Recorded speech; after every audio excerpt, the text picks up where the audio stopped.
All right, it is 10:30, so we'll go ahead and get started. Morning, everybody. Before we get started, I was just thinking about this. I have a cat, and so as we're all working from home and kind of trying to get used to this new normal, she may come across my screen, and if so, I'm just going to try to talk through it, so just ignore her. But she's got a lot of energy this morning, so she may make an appearance. So thank you for attending our webinar on pop culture and normalizing consent with young adults. I am Leah Poole, NC CASA's Rural Sexual Assault Services Specialist. And I'm Gabriella Nyman, NC CASA's Training and Communications Specialist. All right. Before we start our webinar, here's some basic information about NC CASA. We are an inclusive, statewide alliance working to end sexual violence through education, advocacy, and legislation. So you may have heard about us with Senate Bill 199. Just gonna throw that out there. We use a social justice framework. Therefore, our work is done from a strong intersectional social justice perspective. By centering our work around marginalized communities, everyone is served. All right, so some of our work includes the Training Institute, including our online learning module, supporting rape crisis centers, resource sharing and technical assistance, legislative and policy work, anti-human trafficking outreach, prevention education, working with colleges and universities, and providing access to language services. All right. The language that we use is important. Occasionally, we will refer to she as the victim and he as the perpetrator because predominantly 90% of sexual assault victims are women and the majority of perpetrators are men. When referring to general themes, our goal is to use they, them pronouns to stay gender neutral, while also recognizing victims and harm doers can be gender non-binary.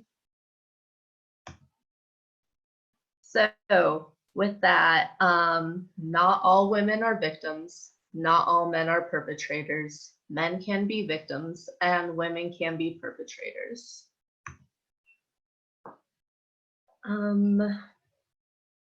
With that information, I'm going to go ahead and pass it over to Leah. Hey, you're muted. Thanks. So the objectives and the key points we hope you take away from our webinar today are being able to define pop culture, understanding how to use themes from pop culture references to connect with the teen young adult population, be able to identify specific themes from these two movies and use them as talking points with young adults, teens about consent and healthy relationships, feel more comfortable facilitating discussions about sex and consent with teens and young adults, take away new activities to implement with teens and young adults to connect with them, and be cognizant of who we are leaving out of these conversations and how specific outreach with marginalized communities will improve services and outreach for all. So what is pop culture? Pop culture refers to cultural products such as music, toys, art, literature, fashion, dance, film, cyberculture, television, and radio that are consumed by the majority of our population. Pop culture is any form of media that has mass accessibility and also mass appeal. And we tend to equate pop culture with young adults because they set the trend for what our culture consumes. Everyone in here has taken part in pop culture throughout their life. The Beatles came across the pond and changed the pop culture landscape in the 60s. Grease came out in 1978 and was a pop culture hit. MTV was launched in the 1980s and changed how music is consumed. The 90s can be remembered through flannel being popular due to bands like Nirvana and grunge becoming popular. For me and my friends, love didn't even exist until Love and Basketball came out in the 2000s. So think about when you were a young adult. what were some of the pop culture influences that you had in middle school, high school, college, and type out one or a few in the chat box. We'll go ahead and give you guys a minute or two to do this.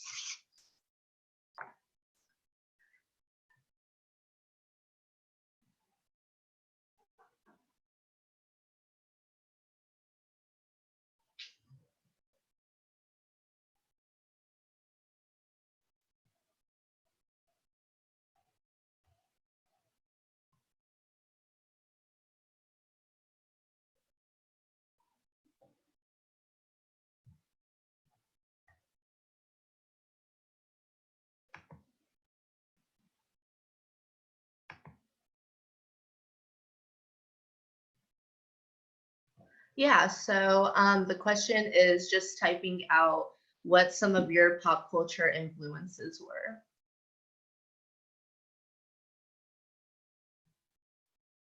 My Chemical Romance and Green Day. Totally agree. Yeah. Mean Girls, definitely. Madonna, Britney Spears. Yeah. These are good ones. Prince, yeah. I was definitely a big Degrassi fan. Twilight, I definitely read all of those books. Definitely Team Jacob all the way.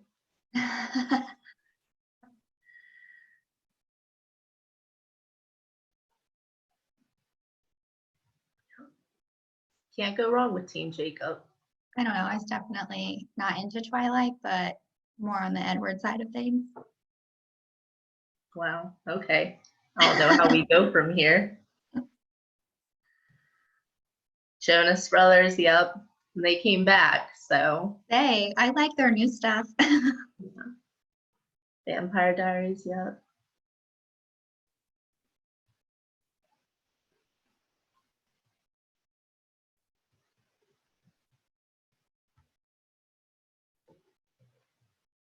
TRL. What's that? TRL. Request Live. With gosh, what was the host's name? Carson Daly. Yes, thank you, Jessica. Oh, okay. Okay. Yes, every 90s rom-com with Julia Roberts. I've been on a Julia Roberts kick lately, so any recommendations?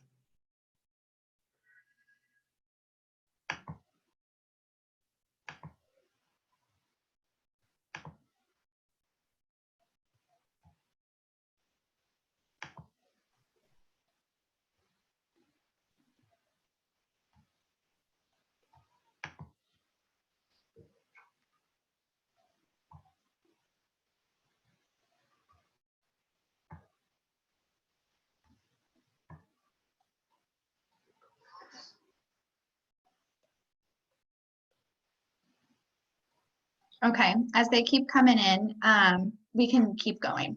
Yeah. So understanding pop culture is important because this is how we understand what has an influence on young adults. They tend to imitate pop culture, and this shapes what they think, act, and feel. By taking pieces of pop culture that they mass consume, we can help shape how they feel about topics by using information that feels relevant to them. For a lot of young adults, To All the Boys I Loved Before is an insanely popular movie. By using this movie and its sequel, you can engage young adults in conversations surrounding consent and relationships. So I'm going to start by giving a brief summary of the movie. And I'm really sorry, my computer screen just stopped working. I've been having some computer issues. So Gabriella, if you want to keep going, I'm going to leave the meeting and then I'll come back. Okay, yeah, I'll go over your part. Okay.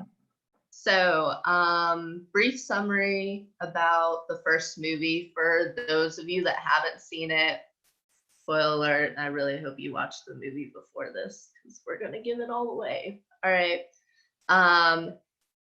So we see the main character, Laura Jean, or LJ for short, a junior in high school, navigating friends, boys, and family. When Laura Jean was younger, she wrote 5 love letters to boys in her class and kept these love letters in a secret box in her room, hoping that they would never be sent.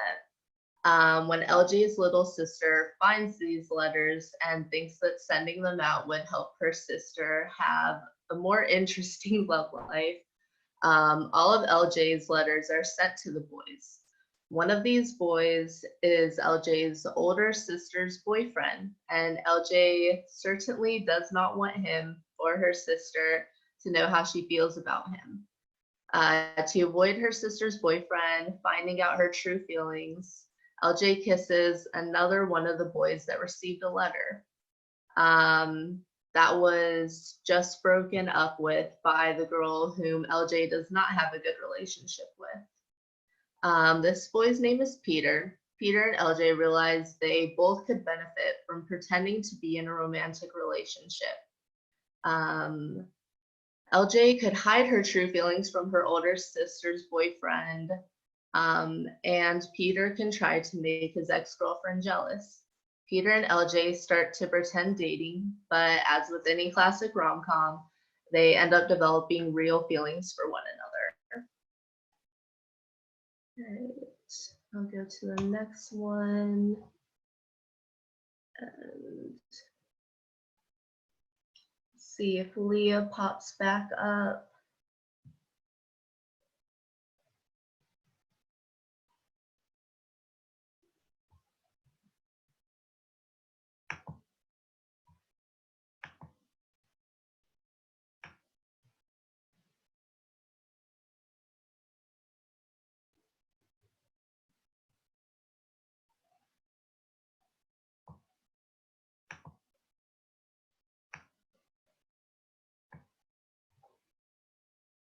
All right, so some technical difficulties. That's cool. We can go on.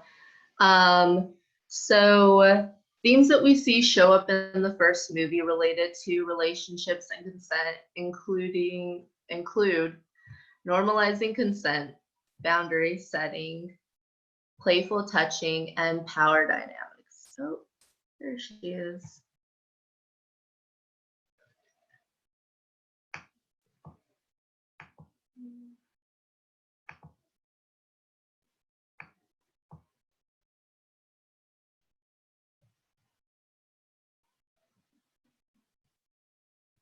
Where should I start, Gabriella? Okay, so I just went over the themes that we see, so you can start with the movie Normalizes Consent. Okay, thank you. Sorry, everybody. So the movie normalizes consent and includes positive examples of boundary setting in a scene where LJ and Peter are coming up with ground rules for their relationships. LJ says that she does not want Peter to kiss her, and that is non-negotiable.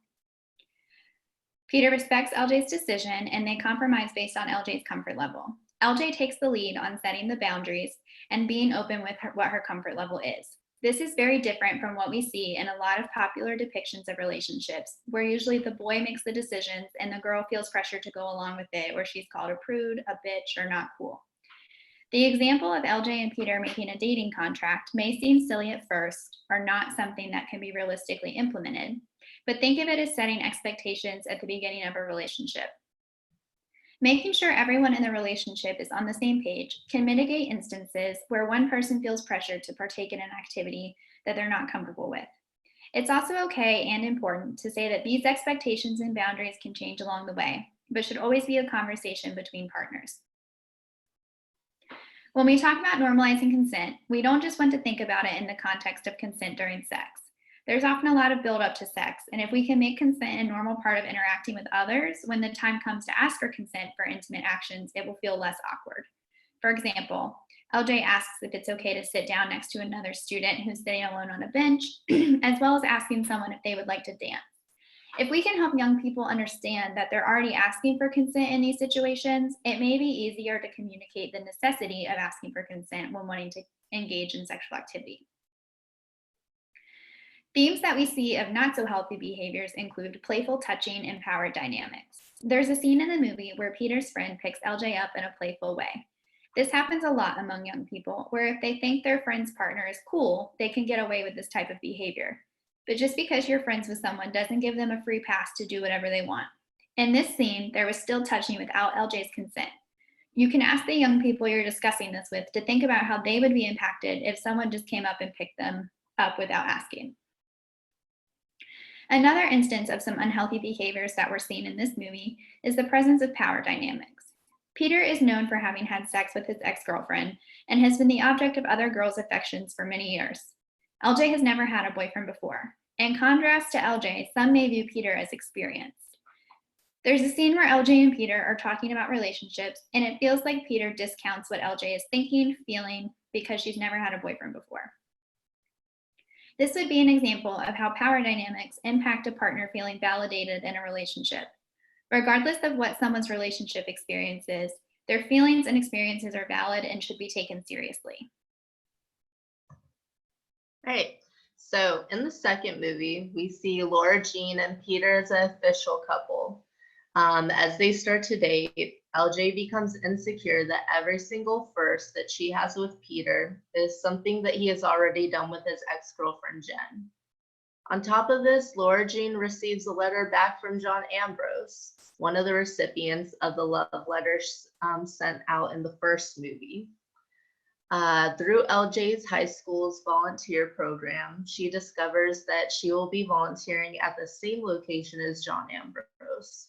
In the process, John brings up that the letter that she sent him, he received, and also admits that he really liked her at that time too. As LJ and Peter's relationship starts to dissolve due to Laura Jean's insecurities with him having more experience and being someone who is constantly sought after, her relationship with John Ambrose grows even closer, and they become friends and recognize their similarities. And what ends up being a misunderstanding, LJ catches Peter holding his ex-girlfriend, which prompts LJ to break up with him. The movie ends with Laura Jean kissing John Ambrose, but realizing that she doesn't see John that way anymore, and Peter and her get back together. The movie ends with a voiceover of Laura Jean saying that she's always wanted a fairy tale relationship with Peter, but realizes that she is satisfied with what she has. You're on mute again. Thanks. So in the second movie, we see more themes of consent in relationship and examples of positive behaviors related to teen sexuality. So one of them is that it's okay for teenagers to talk about sex, and another one is not using experience as a manipulation tactic.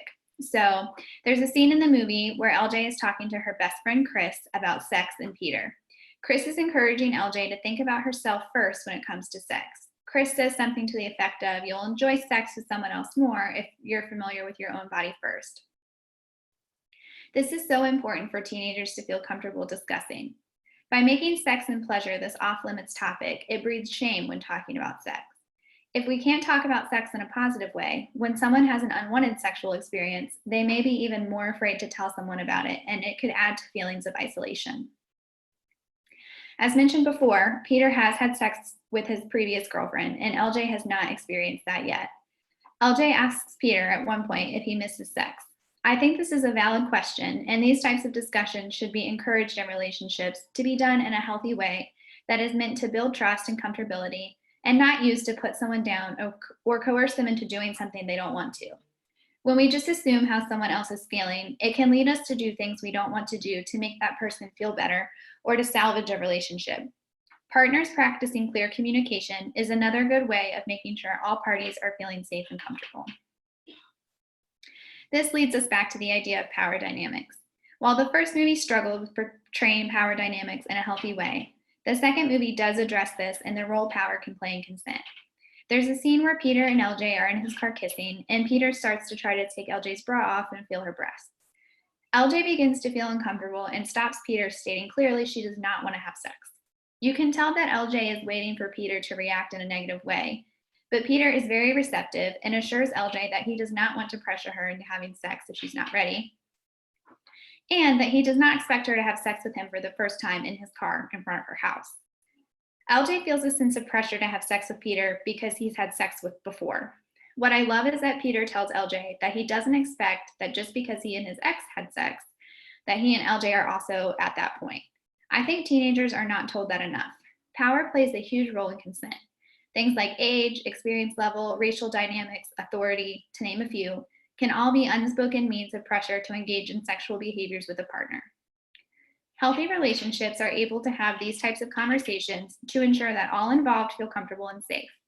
And those with more power due to privilege or other aspects should be aware of their privilege and the pressure it may make others feel. So if you choose to screen this movie for young people in your community, or just want to use this movie as a reference to talk about healthy relationships and consent, here are some talking points you could use. And I don't know if Gabriella's already mentioned it, but we have put together a toolkit along with this movie, so these talking points will be part of that toolkit. So of course, one of them is consent. We see consent show up a lot in these two movies, and what is great about using this movie to talk about consent is that it normalizes it, making it seem less intimidating or awkward. I think that people feel like if they ask someone for consent, it will throw off the mood. But if you incorporate it into your relationships across the board, it will just feel normal. Not to mention, not asking for consent and someone feeling uncomfortable or pressured into something will have much longer term impacts than just sitting in an awkward situation. Not only is this movie great about talking about consent, but it also shows examples. I think as advocates, we're often able to find examples where consent was not given or coercion was used, but when it comes to giving examples of what consent actually looks like, sometimes that's a struggle. Next time you get a question about what consent looks like from a young person and you feel stuck, feel free to pull some examples from this movie. So another talking point is navigating being with someone with more experience. This theme can help us talk to teenagers about power and consent. It's not uncommon in young adult relationships for one person to have had sex in the past and one person to still not have done so. When a young person is in that relationship, they may not feel comfortable talking with their partner about expectations and previous experience, leading to some unspoken pressure. Other times, there is obvious pressure, where one partner may say to another, my ex and I had sex, so if you want to be with me, you've got to be willing to do that. That's a lot of pressure for someone. It's important to create space for young people to ask questions about this and to let them know that this sounds like a type of coercion or manipulation and that it's not consensual. Digital consent and revenge porn is another talking point. So a huge piece of youth culture is social media and technology. This movie highlights social media and gives a specific example of digital consent or lack thereof. In the first movie, there's a scene where LJ and Peter are in a hot tub together making out. What they don't know is someone is secretly filming them. The person filming them is Peter's ex, and she sends the video around the school to embarrass LJ and to mislead viewers into thinking that LJ and Peter were having sex. This is a very realistic fear for a lot of young people that engage in consensual sexting or sex with their partner. I think that we have to move away from a culture that blames the person whose nude photo or video engaging in sex gets publicized and put the onus on the sender for negating that person's trust and consent. With technology being used for nearly everything these days, sexting isn't going away, and we have to come up with norms around this. This leads us to revenge porn. So, according to North Carolina law, civil court action can be taken when there is a disclosure of a person's private images. Included in the toolkit, we'll send out this webinar, will be a copy of the North Carolina statute for revenge porn or disclosure of private images. While the instance that we see in this movie would not qualify as revenge porn under NC law, I think it's important for advocates working with young people to have at least some knowledge on this subject. I think the more teens and college-age survivors that you work with, the more you'll see this come up. Even if there are not legal implications, there are social implications of a video like this circulating.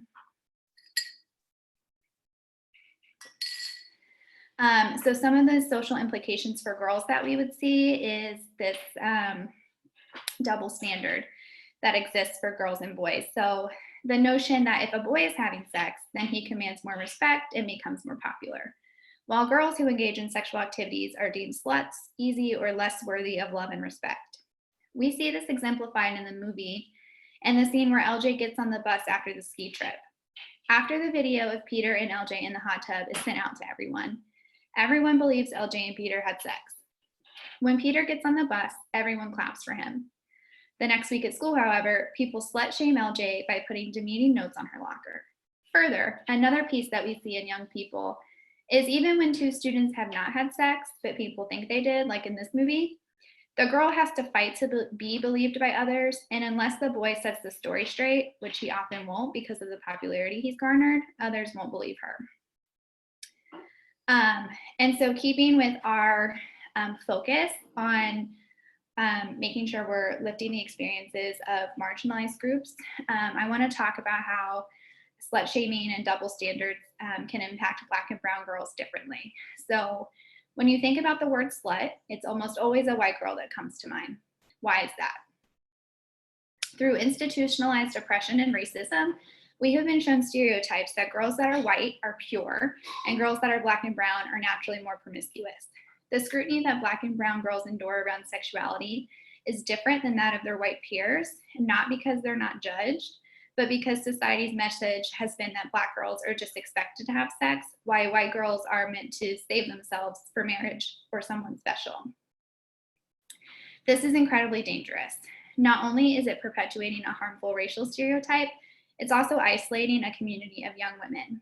We know that girls and women of color experience sexual violence at a much higher rate than white girls and women, but we also know they report at lower rates.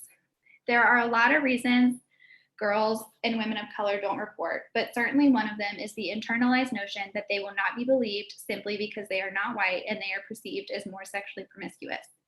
When talking about slut shaming, double standards, and social implications, keep in mind the historical oppression of marginalized women and work with your communities to break these stereotypes. So the last couple things from me for a while is how to talk about setting boundaries.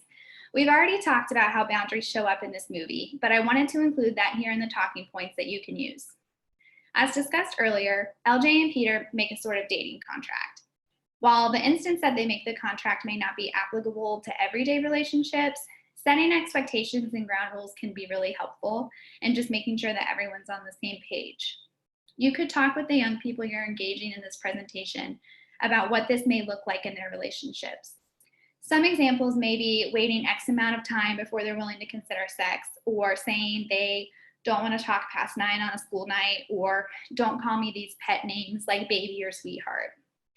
It's important again to emphasize that these are working ground rules and can be changed at any time by either party based on their comfort level. Lastly, the never break your heart mentality. Young people tend to think that whoever they're with in high school is who they're going to be for the rest of their lives. And as adults, we may think that's silly, and it's important to recognize and validate that it's not silly to them. In their world, it's everything. In the second movie, Peter and LJ are wrapped up in what I'm calling the never break your heart mentality. It's a relationship that is so special to both of them that they never wanted to end. LJ and Peter promise each other that they will never break each other's hearts. While to a certain degree this is okay and even normal, it does have the potential to become dangerous and manipulative. I know that we've all seen abusers use this type of language to make their partners feel like they can never leave because they promised they would never break the other's heart. This happens in relationships with teenagers all the time, and people don't often think of it as abusive, but it can be. If you're working with a teenager, either as a client or during a presentation, that is saying something to this effect, help them change the language here. Instead of saying, I promise to never break your heart, help them come up with a more realistic and less dangerous way to commit to their partner. It could be part of the ground rules and say something like, we both commit to supporting one another and encouraging each other's growth and happiness to the best of our ability. All right, so how do we go about discussing these topics? For young adults and probably the majority of people, lecturing or just giving them this information, which I understand, really hypocritical right now. This is a webinar. It doesn't make that big of a difference. So I'm going to go over how to use the Socratic seminar method to engage young adults and encourage discussions centered around these topics. This type of discussion elicits ownership. It requires deep thinking, critical questioning, and is rooted in a sense of community to build understanding. The whole purpose of a Socratic seminar is to understand how people think and to come to a greater understanding. This starts by sitting in a circle. The leader of the circle, which would be you guys, poses open-ended questions to the group and listens to what is being said, but also redirects when it's needed. If you have more than 10 people in a group, then you can have people sitting on the outside, and when they feel like they want to chime in, then they can go up and tap someone out.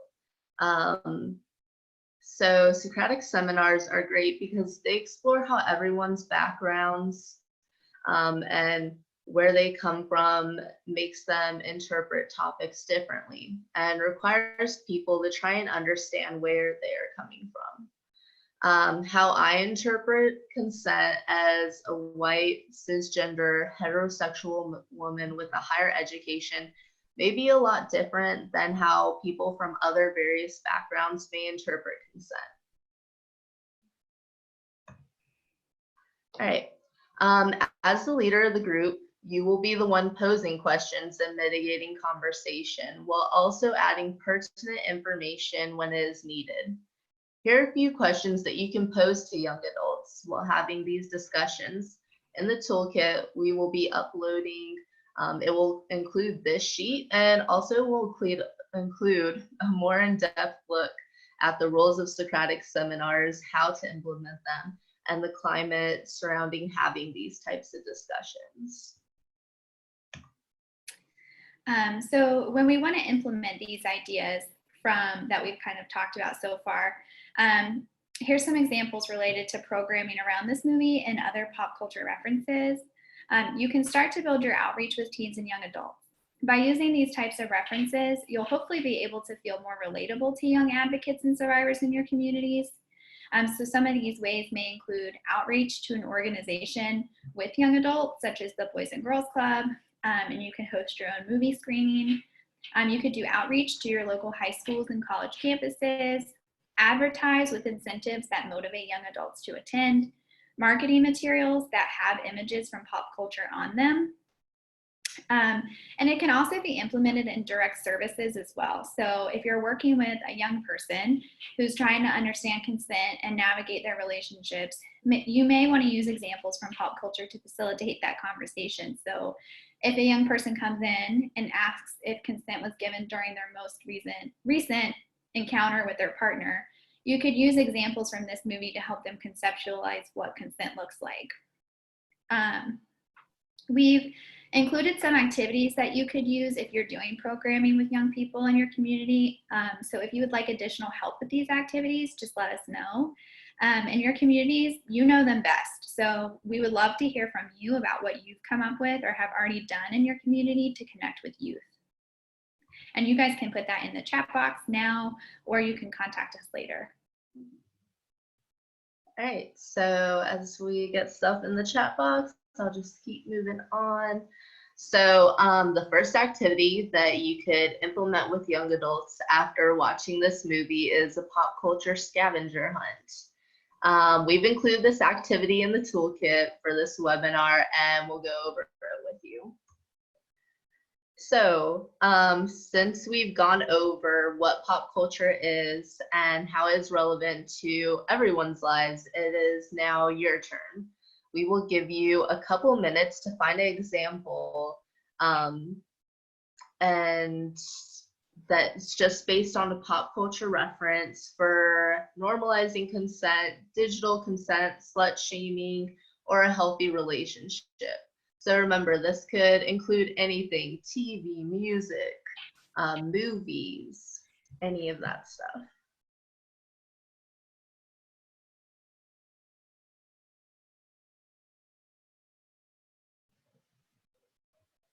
So the main example that I like to give for slut shaming is how In horror movies, once the girl has sex, she usually dies. And why is that? Because she lost her purity. She lost the thing that I guess made her worth living. And so after she loses that, they automatically kill her off. So definitely horror movies, huge example of slut shaming.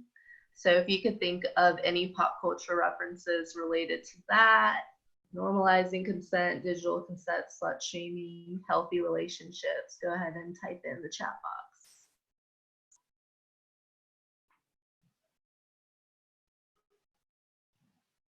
Yeah, me either. Until I started doing some research on this.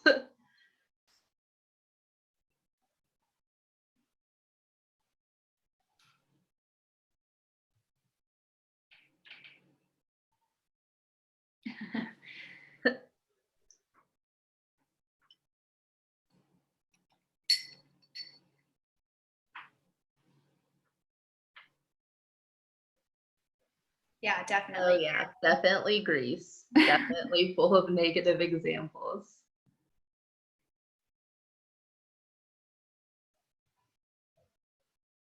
And I think that's one of the reasons why we chose this movie, not just because it's something that's really popular among young people right now, but this movie, in contrast to movies like Grease and horror movies, shows actual positive examples of consent, even if there are some non unhealthy behaviors as well. But it's definitely harder to find positive examples than these negative examples in our pop culture. Oh yeah, definitely Mean Girls, Easy A with Emma Stone. I love Sex Education. I think Sex Education is a really good show, which is another one that um, I think can be used in a lot of ways, especially in how they navigated one of the girls being sexually assaulted and what happened after that. It's a good movie. Good boys movie. Haven't seen that one. I need to watch that. Yeah, definitely 50 Shades of Grey. Yeah. 13 Reasons Why. Yeah, for sure.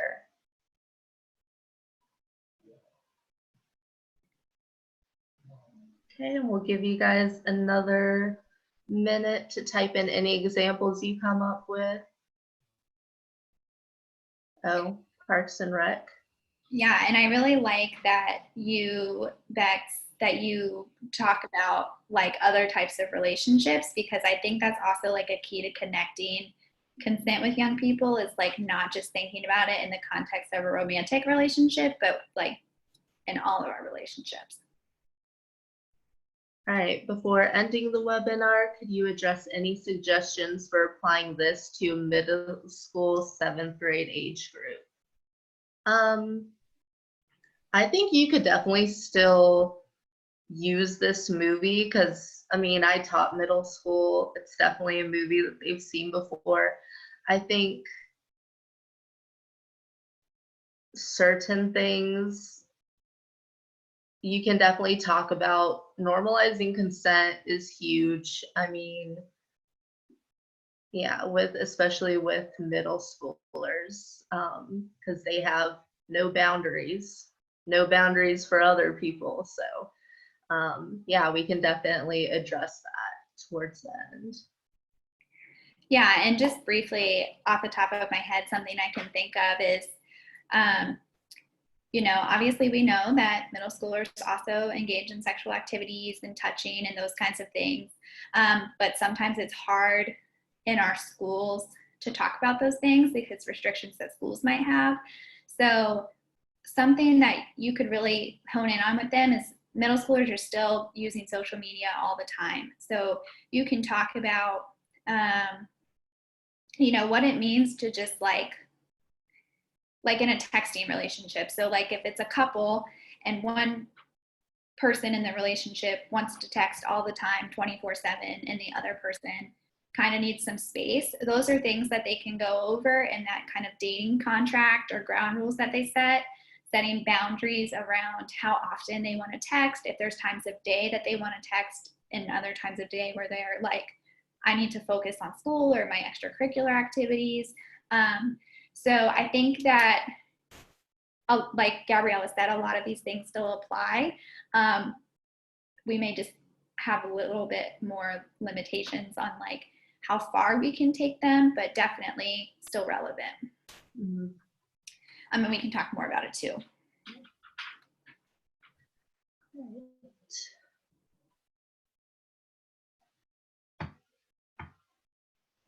All right, so we're gonna go ahead and go to the second activity that we have. This next activity you can implement after watching the movie and having a discussion. So this activity is about them creating their own social media campaign. Oh, here we go. When I work with middle school, we talk about boundaries and give lots of examples for friendship, family, and romantic relationships. We talk about physical, emotional, and digital boundaries, like the example that Leah gave about when to text each other. Yeah, that's awesome. And I think it's really needed at that age and every age. Let's be real. Okay.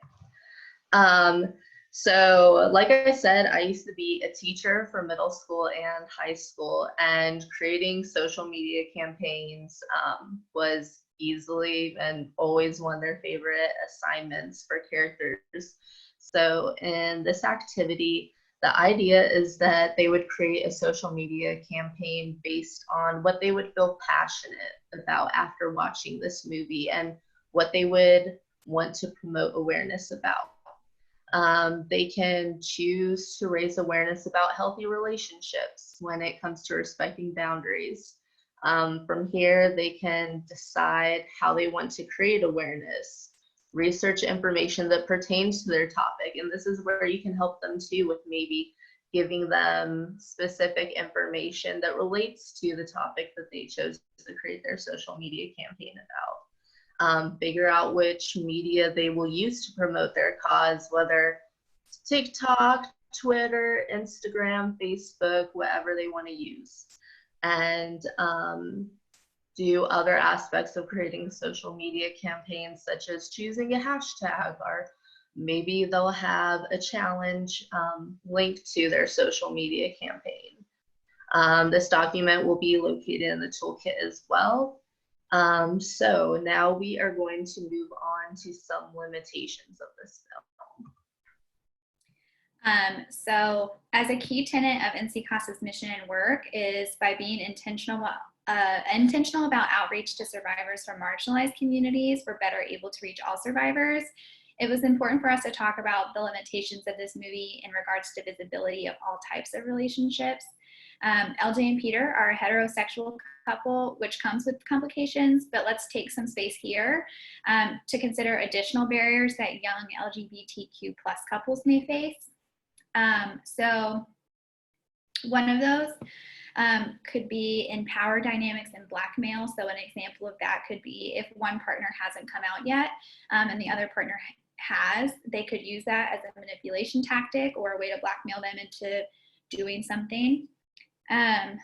A lack of support. So if someone who identifies as LGBTQ+ doesn't have someone they feel comfortable talking about healthy relationships and sexuality with, they may not know who to go to ask questions about sex and consent. So if they haven't told their family or their friends, they just may not know who to talk to, or it might not feel safe to ask questions.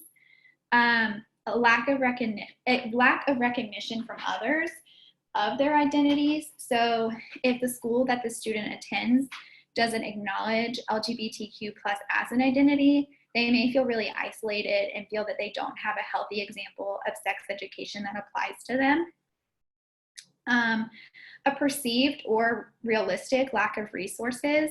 So as programs, it's really important to make sure that when you're addressing consent and healthy sexuality, that you're also being inclusive of all types of relationships. So try switching up your pronouns and names to provide examples that acknowledge all types of relationships. And then also as programs, use inclusive marketing. Make sure your marketing materials don't just have heterosexual couples on them, but also don't tokenize. And be cognizant of staff visibility at your agency. If you have an LGBTQ+ staff member that's open about their identity and is interested in prevention education, ask them if they want to be involved in the conversations with youth, to kind of, show the youth attending that there's someone they may feel more comfortable with talking and discussing these things. But also remember that it's not the responsibility of our LGBTQ+ staff members to educate us on what being part of that community is like. It's the responsibility of our straight allies to lift those experiences and provide visibility. All right, so I know some of you may think that this event has to wait till we are able to have activities in person again, but you can do all this while practicing social spaciousness. This can even be an event that you host for SAAM to raise awareness about consent, since that's predominantly what the movie deals with. You can do this by using Netflix Party. So how that works is you create an account, and then you'll just promote it. You'll pick a day, you'll pick a time, and you will post that on your social media, send that out to the community so that people know at this day and time we're going to watch this movie.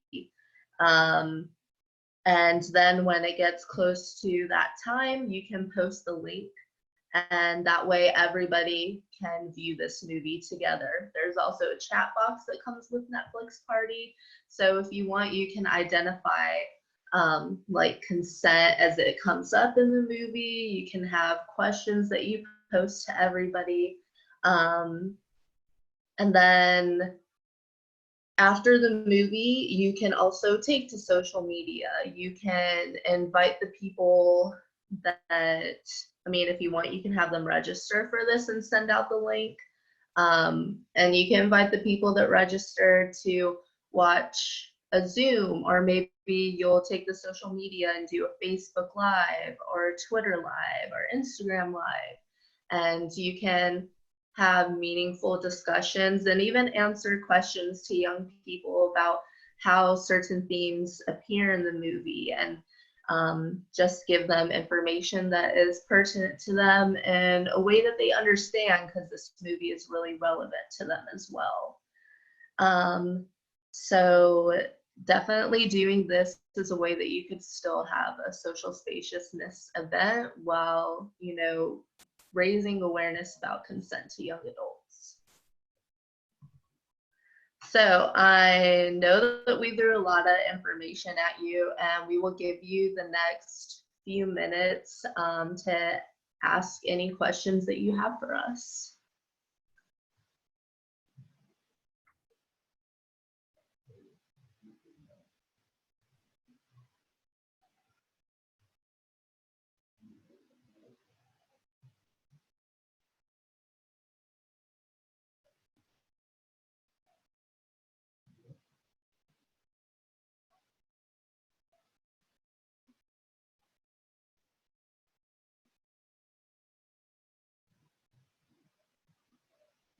While y'all are typing questions in the chat box, one question that we got before the webinar started was if it's being recorded, and it is being recorded. So we can make sure that that gets sent out. And like we said, we are going to have a toolkit. Is it available now, and where can we find it? I don't know if it's available now. Gabriella, can you answer that? So once this video is downloaded, I'm going to add it to the toolkit, and then I will send out a link to everyone who attended that has the toolkit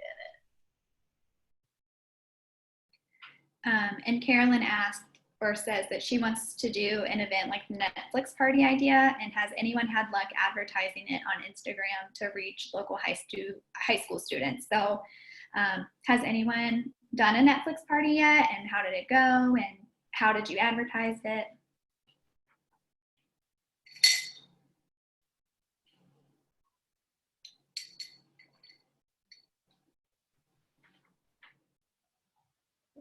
I think definitely using like certain hashtags that relate to high school students, and like tagging, I think definitely just like making sure that the hashtags that you use to reach people, or even just having people like repost it as much as possible.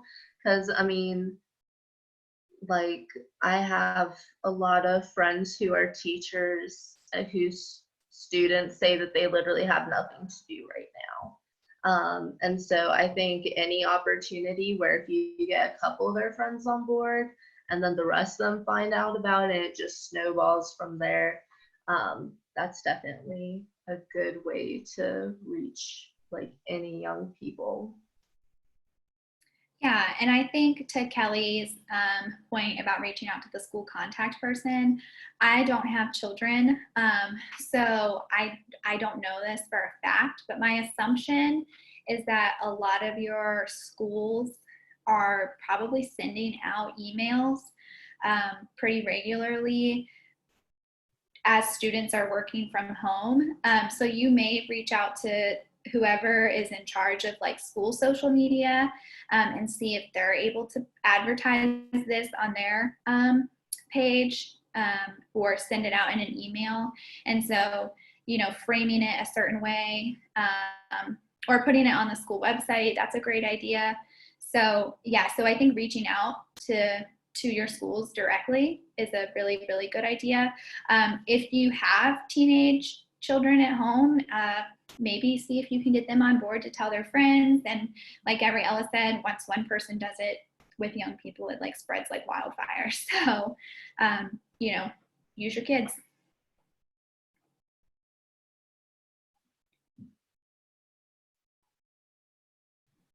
Are there any other questions?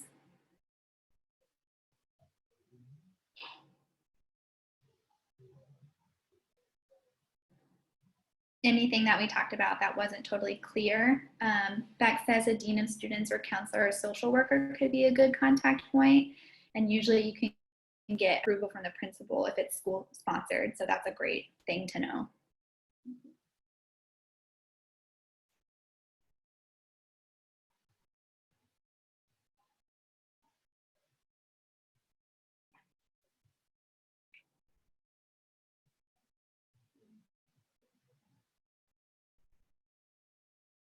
Right, so still feel free to ask questions. Here are our resources. Yeah, so there's some additional resources on this slide that you can utilize when connecting with young people on consent and healthy relationships. So the first one is an article that talks about the theme of normalizing consent in these movies that I thought was really good and kind of influenced our own webinar. The second one is just a YouTube video that helps talk about consent with young people using cell phones as an example. So the people in the movie or in the video are supposed to be college age, but I think it could definitely apply to high school and middle school as well. And then the third one is through One Love, who does a lot of work with young people in dating violence. And so they have a lot of videos and tutorials that include social media examples of dating violence. So they could just be really helpful and also, again, connecting with a younger audience. I think we're pretty much wrapping up. So we got done earlier than we thought we would today. Yeah, thank you for coming, and feel free to reach out if you have absolutely any questions. I will be sending out a link to the toolkit, which features the 2 activities, this recorded webinar. It's going to be, there's also going to be a PDF of this presentation, and yeah, just as many resources as we could get in there. Yeah, and Bex, thank you for saying that this was so helpful. Did other folks find it helpful? That's awesome. I'm super excited that some of you guys want to use these ideas. That's cool. Yeah, and reach out to us and we can help you implement it. If there's different activities you want to try out, we can definitely help you come up with those. Yeah, totally here for you guys.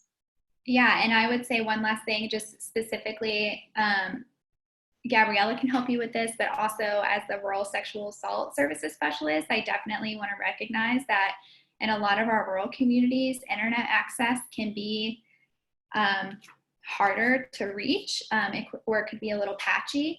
So if you need help coming up with ideas that don't necessarily rely on the internet, we can help with that as well. All right. And where you can find this recording, I will put a link to this recording in the toolkit. It will be under a view webinar document because it's going to be in a drive with all the resources together. So you can definitely find it there. Awesome. Thanks, everybody.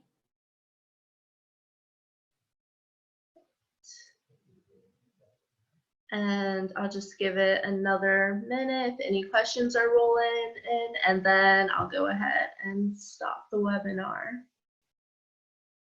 Thank you guys for coming.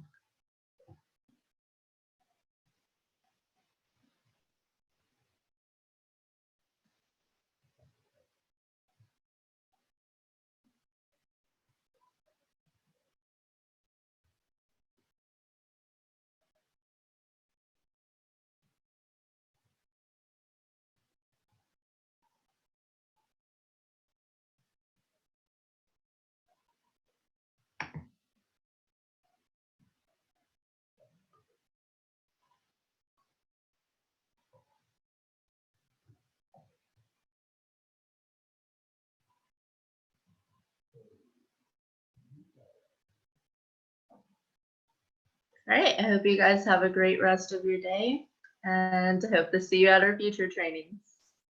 Bye.